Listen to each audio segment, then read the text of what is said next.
Hello, Astrotometry. Wizard Angel just sent me this video from No Links News on the relationship between the Chile earthquake, the Japan earthquake, and HAARP.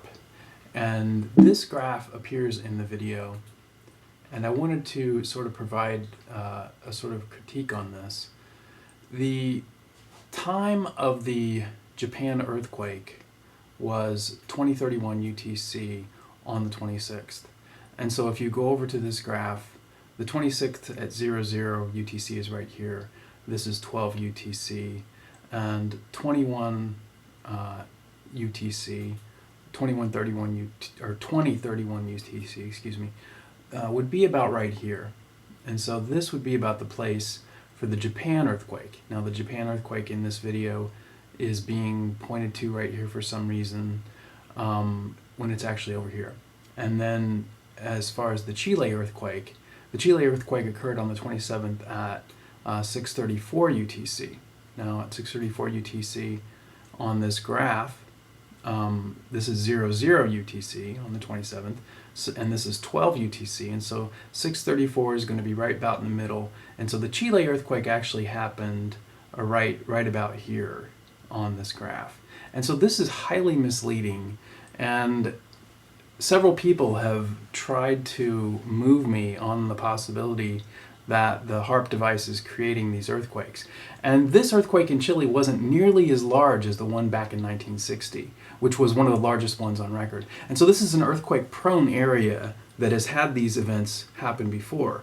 And I was not surprised at all to see this. I had actually predicted this, and I only neglected to leave that area off of my prediction list because I forgot it. I was already looking for a volcanic eruption in the area in this same week that I'd mentioned in one of my other videos. And so this is something that I'd expected just from the disturbances in the sun, and that we saw a quake that was 8.8 versus the 9.5 that happened back in 1960, in my opinion, is sort of a stroke of luck.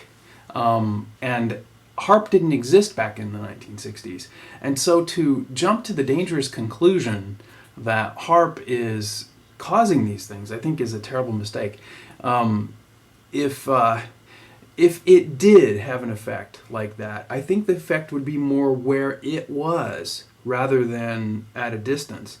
And if you look at the amount of energy that is stored in the Earth's magnetic field, if you look at the amount of energy that moves through it, that changes in it, day to day, just on a normal day, the fluctuations in a normal day, those fluctuations are huge. And one of my subscribers compared the idea that HAARP might be causing these earthquakes to shooting a water pistol into a tsunami. And I think that that's a great analogy. I think that this is a highly dubious sort of theory, and I just wanted to chime in on that once again and show the sort of issues that come up in these loosely constructed theories.